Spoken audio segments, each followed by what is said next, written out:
섰습니다. 지금 야당은 비상계엄 선포가 내란죄에 해당한다며 광란의 칼춤을 추고 있습니다. 정말 그렇습니까? 과연 지금 대한민국에서 국정마비와 국헌문란을 벌이고 있는 세력이 누구입니까? 지난 2년 반 동안 거대 야당은 국민이 뽑은 대통령을 인정하지 않고 끌어내리기 위해 퇴진과 탄핵 선동을 멈추지 않았습니다. 대선 결과를 승복하지 않은 것입니다. 대선 이후부터 현재까지 무려 178회에 달하는 대통령 퇴진 탄핵 집회가 임기 초부터 열렸습니다. 대통령의 국정 운영을 마비시키기 위해 우리 정부 출범 이후부터 지금까지 수십 명의 정부 공직자 탄핵을 추진했습니다. 탄핵된 공직자들은 아무 잘못이 없어도 소추부터 판결 선고시까지 장기간 직무가 정지됩니다. 탄핵이 발의되고 소추가 이루어지기 전 많은 공직자들이 자진 사퇴하기도 하였습니다. 탄핵 남발로 국정을 마비시켜 온 것입니다. 장관, 방통위원장 등을 비롯하여 자신들의 비위를 조사한 감사원장과 검사들을 탄핵하고 판사들을 겁박하는 지경에 이르렀습니다. 자신들의 비위를 덮기 위한 방탄 탄핵이고 공직기관과 법질서를 완전히 무너뜨리는 것입니다. 뿐만 아니라 위헌적 특검 법안을 27번이나 발의하면서 정치 선동 공세를 가해 왔습니다. 급기야는 범죄자가 스스로 자기에게 면죄부를 주는 셀프 방탄 입법까지 밀어붙이고 있습니다. 거대 야당이 지배하는 국회가 자유민주주의의 기반이 아니라 자유민주주의 헌정 질서를 파괴하는 괴물이 된 것입니다. 이것이 국정마비요, 국가 위기 상황이 아니면 무엇이란 말입니까? 이것뿐만이 아닙니다. 지금 거대 야당은 국가 안보와 사회 안전까지 위협하고 있습니다. 예를 들어 지난 6월 중국인 3명이 드론을 띄워 부산에 정박 중이던 미국 항공모함을 촬영하다 적발된 사건이 있었습니다. 이들의 스마트폰과 노트북에서는 최소 2년 이상 한국의 군사시설들을 촬영한 사진들이 발견됐습니다. 지난달 40일에는 40대 중국인이 드론으로 국정원을 촬영하다 붙잡혔습니다. 이 사람은 중국에서 입국하자마자 곧장 국정원으로 가서 이 같은 일을 벌인 것으로 확인됐습니다. 하지만 현행 법률로는 외국인의 간첩 행위를 간첩죄로 처벌할 길이 없습니다. 이러한 상황을 막기 위해 형법의 간첩죄 조항을 수정하려 하였지만 거대 야당이 완강히 가로막고 있습니다. 지난 정권 당시 국정원의 대공수사권을 박탈한 것도 모자라서 국가보안법 폐지도 시도하고 있습니다. 국가 안보를 위협하는 간첩을 잡지 말라는 것 아닙니까? 북한의 불법적인 핵무장과 미사일 위협 도발에도 GPS 교란과 오물풍선에도 민주노총 간첩 사건에도 거대 야당은 이에 동조할 뿐 아니라 오히려 북한 편을 들면서 이에 대응하기 위해 고군분투하는 정부를 흠집내기만 했습니다. 북한의 불법 핵 개발에 따른 유엔 대북 제재도 먼저 풀어야 한다고 주장합니다. 도대체 어느 나라 정당이고 어느 나라 국회인지 알 수가 없습니다. 검찰과 경찰의 내년도 특경비, 특활비 예산은 아예 0원으로 깎았습니다. 금융사기 사건, 사회적 약자 대상 범죄, 마약 수사 등 민생침해 사건 수사, 그리고 대공수사에 쓰이는 기묘한 예산입니다. 마약, 딥페이크 범죄 대응 예산까지도 대폭 삭감했습니다. 자신들을 향한 수사 방해를 넘어 마약 수사, 조폭 수사와 같은 민생사범 수사까지 가로막는 것입니다. 대한민국을 간첩 천국, 마약 소굴, 조폭 나라로 만들겠다는 것 아닙니까? 이런 사람들이야말로 나라를 망치려는 반국가 세력 아닙니까? 그래놓고 자신들의 특권을 유지하기 위한 국회 예산은 오히려 늘렸습니다. 경제도 위기 비상 상황입니다. 거대 야당은 대한민국의 성장 동력까지 꺼뜨리려고 하고 있습니다. 민주당이 삭감한 내년 예산 내역을 보면 잘 알 수 있습니다.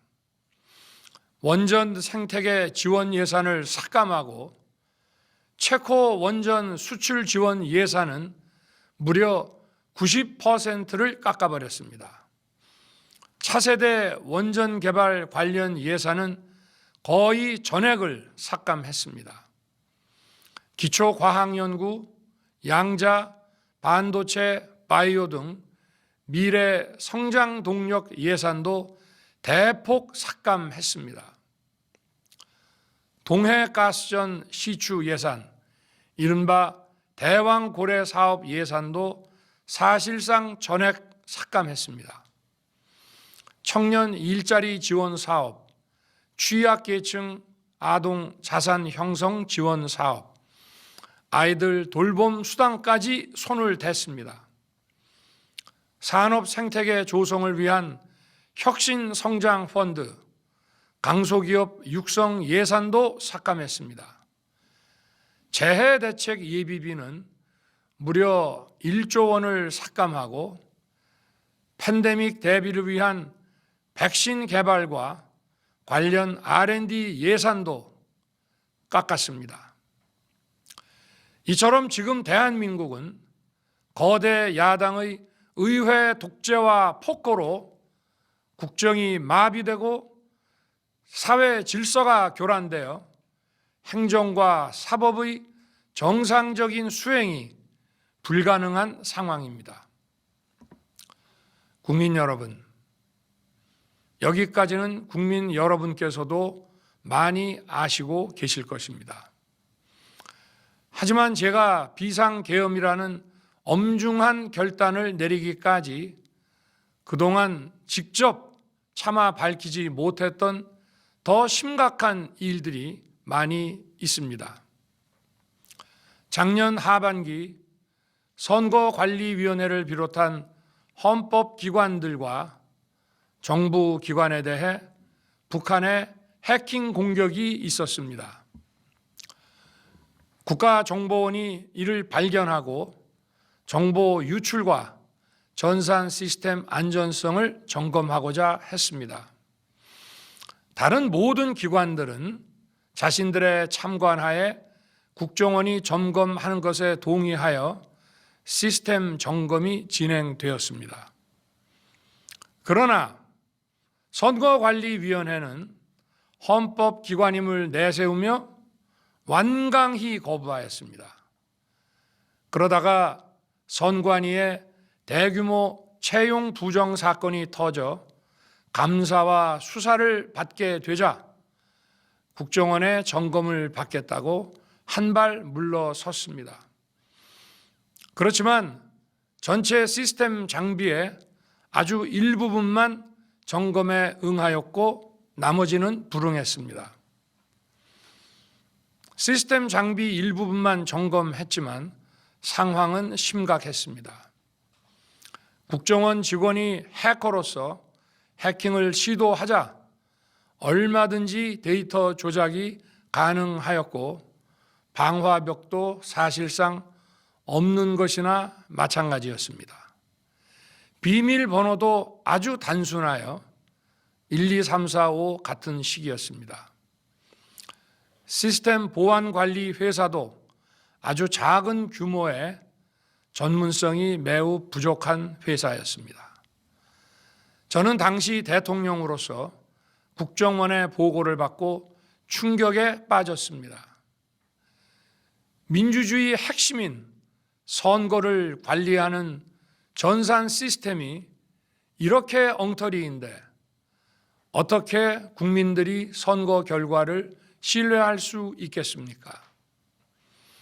선관위도 국정원의 보안 점검 과정에 입회하여 지켜보았지만 자신들이 직접 데이터를 조작한 일이 없다는 변명만 되풀이할 뿐이었습니다. 선관위는 헌법기관이고 사법부 관계자들이 위원으로 있어 영장에 의한 압수수색이나 강제 수사가 사실상 불가능합니다. 스스로 협조하지 않으면 진상규명이 불가능합니다. 지난 24년 4월 총선을 앞두고도 문제 있는 부분에 대한 개선을 요구했지만 제대로 개선되었는지는 알 수 없습니다. 그래서 저는 이번에 국방장관에게 선관위 전산 시스템을 점검하도록 지시한 것입니다. 최근 거대 야당 민주당이 자신들의 비리를 수사하고 감사하는 서울중앙지검장과 검사들, 헌법기관인 감사원장을 탄핵하겠다고 하였을 때 저는 이제 더 이상은 그냥 지켜볼 수만 없다고 판단했습니다. 뭐라도 해야 되겠다고 생각했습니다.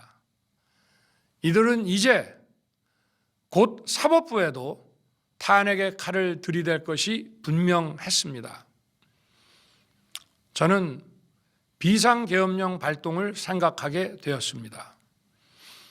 거대 야당이 헌법상 권한을 남용하여 위헌적 조치들을 계속 반복했지만 저는 헌법의 틀 내에서 대통령의 권한을 행사하기로 했습니다. 현재의 망국정 국정마비 상황을 사회 교란으로 인한 행정사법의 국가기능 붕괴 상태로 판단하여 계엄령을 발동하되 그 목적은 국민들에게 거대 야당의 반국가적 패악을 알려 이를 멈추도록 경고하는 것이었습니다. 그럼으로써 자유민주주의 헌정질서의 붕괴를 막고 국가 기능을 정상화하고자 하였습니다. 사실 12월 4일 계엄 해제 이후 민주당에서 감사원장과 서울중앙지검장 등에 대한 탄핵안을 보류하겠다고 발표하여 짧은 시간의 계엄을 통한 메시지가 일정 부분 효과가 있었다고 생각했습니다. 그러나 이틀 후 보류하겠다던 탄핵 소추를 그냥 해버렸습니다. 비상계엄의 명분을 없애겠다는 뜻이었습니다. 애당초 저는 국방장관에게 과거의 계엄과는 달리 계엄의 형식을 빌려 작금의 위기 상황을 국민들께 알리고 호소하는 비상조치를 하겠다고 했습니다. 그래서 질서 유지에 필요한 소수의 병력만 투입하고 실무장은 하지 말고 국회의 계엄 해제 의결이 있으면 바로 병력을 철수시킬 것이라고 했습니다. 실제로 국회의 계엄 해제 의결이 있자 국방부 청사에 있던 국방장관을 제 사무실로 오게 하여 즉각적인 병력 철수를 지시하였습니다. 제가 대통령으로서 발령한 이번 비상조치는 대한민국의 헌정 질서와 국헌을 망가뜨리려는 것이 아니라 국민들에게 망국의 위기 상황을 알려드려 헌정 질서와 국헌을 지키고 회복하기 위한 것입니다. 소규모이지만 병력을 국회에 투입한 이유도 거대 야당의 망국적 행태를 상징적으로 알리고 계엄 선포 방송을 본 국회 관계자와 시민들이 대거 몰릴 것을 대비하여 질서 유지를 하기 위한 것이지 국회를 해산시키거나 기능을 마비시키려는 것이 아님은 자명합니다. 300명 미만의 실무장하지 않은 병력으로 그 넓디 넓은 국회 공간을 상당 기간 장악할 수 없는 것입니다. 과거와 같은 계엄을 하려면 수만 명의 병력이 필요하고 광범위한 사전 논의와 준비가 필요하지만 저는 국방장관에게 계엄령 발령 담화 방송으로 국민들께 알린 이후에 병력을 이동시키라고 지시했습니다. 그래서 10시 30분 담화 방송을 하고 병력 투입도 11시 30분에서 12시 조금 넘어서 이루어졌으며 1시 조금 넘어 국회의 계엄 해제 결의가 있자 즉각 군 철수를 지시하였습니다. 결국 병력이 투입된 시간은 한두 시간 정도에 불과합니다. 만일 국회 기능을 마비시키려 했다면 평일이 아닌 주말을 기해서 계엄을 발동했을 것입니다. 국회 건물에 대한 단전 단수 조치부터 취했을 것이고 방송 송출도 제한했을 것입니다. 그러나 그 어느 것도 하지 않았습니다. 국회에서 정상적으로 심의가 이루어졌고 방송을 통해 온 국민이 국회 상황을 지켜보았습니다. 자유민주 헌정 질서를 회복하고 수호하기 위해 국민들께 망국적 상황을 호소하는 불가피한 비상조치를 했지만 사상자가 발생하지 않도록 안전사고 방지에 만전을 기하도록 하였고 사병이 아닌 부사관 이상 정예 병력만 이동시키도록 한 것입니다.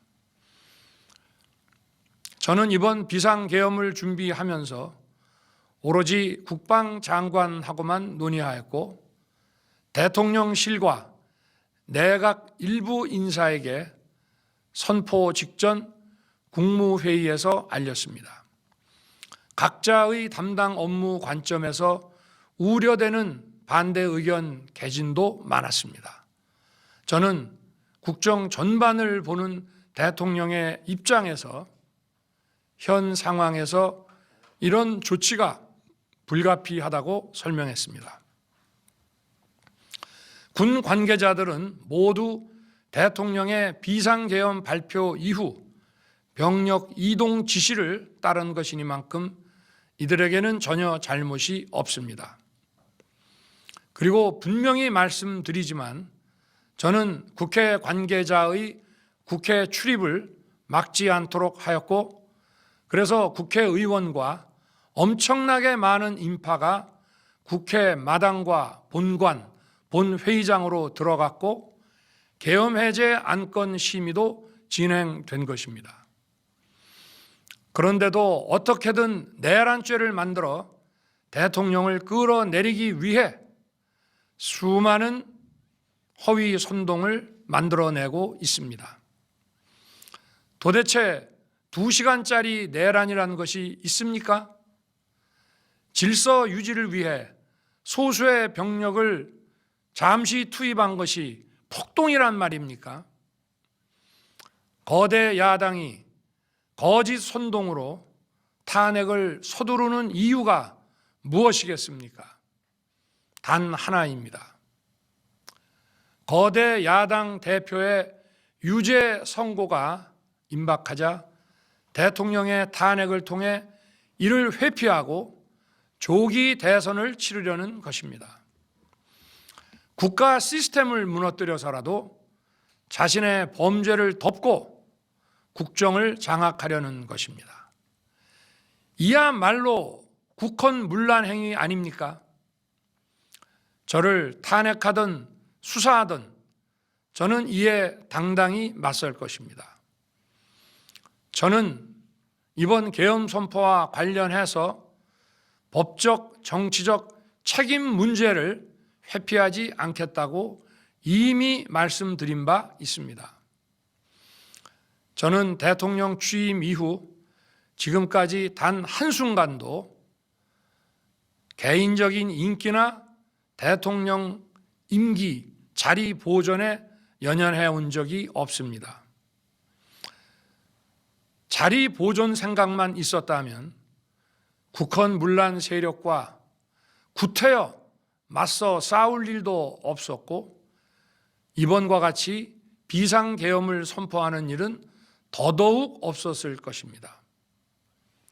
5년 임기 자리 지키기에만 매달려 국가와 국민을 외면할 수 없었습니다. 저를 뽑아주신 국민의 뜻을 저버릴 수 없었습니다. 하루가 멀다 하고 다수의 힘으로 입법 폭고를 일삼고 오로지 방탄에만 혈안되어 있는 거대 야당의 의회 독재에 맞서 대한민국의 자유민주주의와 헌정 질서를 지키려 했던 것입니다. 그 길밖에 없다고 판단해서 내린 대통령의 헌법적 결단이자 통치 행위가 어떻게 내란이 될 수 있습니까? 대통령의 비상계엄 선포권 행사는 사명권 행사, 외교권 행사와 같은 사법심사의 대상이 되지 않는 통치 행위입니다.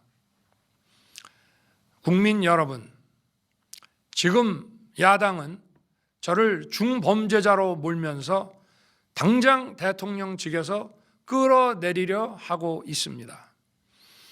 만일 망국적 국헌문란 세력이 이 나라를 지배한다면 어떤 일이 벌어지겠습니까? 위헌적인 법률, 셀프 면죄부 법률, 경제 폭망 법률들이 국회를 무차별 통과해서 이 나라를 완전히 부술 것입니다. 원전 산업, 반도체 산업을 비롯한 미래 성장 동력은 고사될 것이고 중국산 태양광 시설들이 전국의 살림을 파괴할 것입니다. 우리 안보와 경제의 기반인 한미 동맹, 한미일 공조는 또다시 무너질 것입니다. 북한은 핵과 미사일을 고도화하여 우리의 삶을 더 심각하게 위협할 것입니다. 그러면 이 나라 대한민국의 미래가 어떻게 되겠습니까? 간첩이 활개치고 마약이 미래 세대를 망가뜨리고 조폭이 설치는 그런 나라가 되지 않겠습니까? 지금껏 국정 마비와 국헌문란을 주도한 세력과 범죄자 집단이 국정을 장악하고 대한민국의 미래를 위협하는 일만큼은 어떤 일이 있어도 막아야 합니다. 저는 끝까지 싸울 것입니다. 국민 여러분, 국정마비의 망국적 비상 상황에서 나라를 지키기 위해, 국정을 정상화하기 위해 대통령의 법적 권한으로 행사한 비상계엄 조치는 대통령의 고도의 정치적 판단이고 오로지 국회의 해제 요구만으로 통제할 수 있는 것입니다. 이것이 사법부의 판례와 헌법학계의 다수 의견임을 많은 분들이 알고 있습니다. 저는 국회 해제 요구를 즉각 수용했습니다. 계엄 발령 요건에 관해 다른 생각을 가지고 계신 분들도 있습니다만, 나라를 살리려는 비상 조치를 나라를 망치려는 내란 행위로 보는 것은 여러 헌법학자와 법률가들이 지적하는 바와 같이 우리 헌법과 법 체계를 심각한 위험에 빠뜨리는 것입니다. 저는 묻고 싶습니다. 지금 여기저기서 광란에 칼춤을 추는 사람들은 나라가 이 상태에 오기까지 어디서 도대체 무엇을 했습니까? 대한민국의 상황이 위태롭고 위기에 놓여 있다는 생각도 전혀 하지 않았다는 말입니까? 공직자들에게 당부합니다. 엄중한 안보 상황과 글로벌 경제 위기에서 국민의 안전과 민생을 지키는 일에 흔들림 없이 매진해 주시기 바랍니다. 국민 여러분, 지난 2년 반 저는 오로지 국민만 바라보며 자유민주주의를 지키고 재건하기 위해 불의와 부정, 민주주의를 가장한 폭거에 맞서 싸웠습니다. 피와 땀으로 지켜온 대한민국, 우리의 자유민주주의를 지키는 길에 모두 하나가 되어 주시길 간곡한 마음으로 호소드립니다. 저는 마지막 순간까지 국민 여러분과 함께 싸우겠습니다. 짧은 시간이지만 이번 계엄으로 놀라고 불안하셨을 국민 여러분께 다시 한번 사과드립니다. 국민 여러분에 대한 저의 뜨거운 충정만큼은 믿어 주십시오. 감사합니다.